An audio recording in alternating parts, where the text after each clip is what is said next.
Hey everybody, today I'm going to be cold plunging and answering the question, should you cold plunge while sick? If you've watched my previous videos, then you know that I got sick recently, and I thought a lot about the question, should you cold plunge while you're sick? Before truly getting into this question, I want to say a few things. First, it's important to pay attention to your own body, and if cold plunging is making the sickness worse at all, then stop. Second, I would always err on the side of not cold plunging over cold plunging. Finally, I'm not a medical professional, so do your own research on anything I say and talk to your doctor.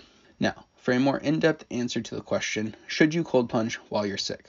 If the people around you are getting sick, then I would continue cold plunging. I would also continue cold plunging if I had something like a runny nose, dry nose, or a cold.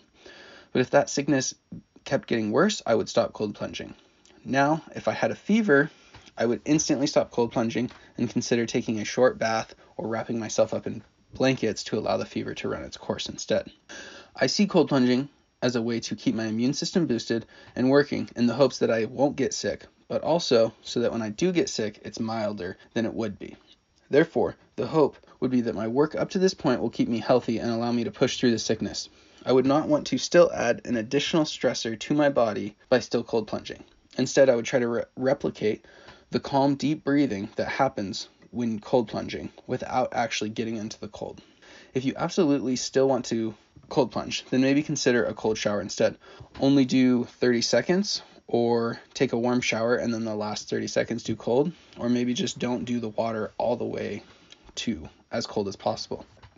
While cold plunging improves the immune system, one of the reasons that it does is your body goes into action mode when you get into cold water, acting as though it is fighting something off. Therefore, with asthma and a history of getting bronchitis as well as pneumonia, I pull back quicker than others may need to. This is something to think about if you also have any additional health risk factors.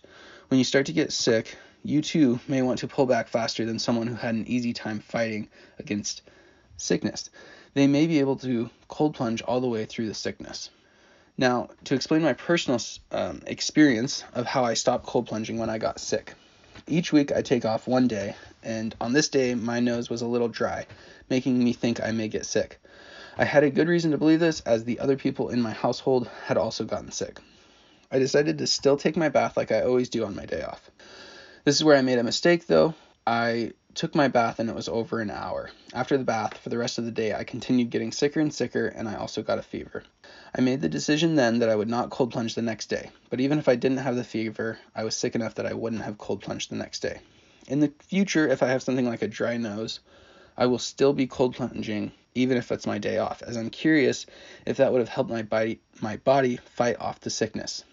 Even so, taking such a long bath was a bad idea. When I knew I was getting sick, I should have kept it under 30 minutes. This introduces a new question. If you do stop cold plunging, then when should you start again? For me, this was a slow, conscious process that started after I was getting better. I would say above 50% of how I normally felt. I slowly started integrating things like doing 10 push-ups and 10 squats the first day, and then I did 25, 50, 75, and then 100, which is my normal. I also went from working half an hour, then to an hour, 2 hours, and 4 hours. When I got to this point, I was doing all of those and wasn't exhausted, and I also felt like I was 80 to 90% back to normal. I started cold plunging again. I had also started taking cold showers working up to this point when I was at about 70 to 80% better, and I just extended the cold shower each day. And as I noticed that I was continuing to get better, even though I was adding all of this in, I then decided to do my cold plunge.